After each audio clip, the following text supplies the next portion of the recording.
للظروف الملائمة لعقدها في جو من التآخي والوفاق،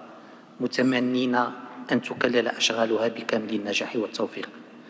ولا يفوتني بهذه المناسبة أن أشيد بالمجهودات الخيرة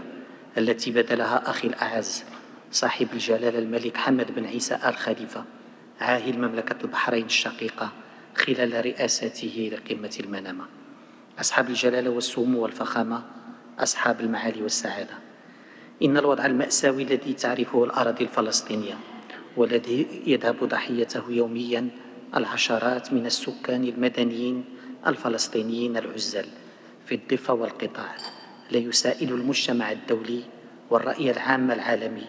حول المعايير الكونية والإنسانية التي يتعامل بها مع مأساة الشعب الفلسطيني الشقيق وما يعانيه من انتهاكات جسيمة لأحكام القانون الدولي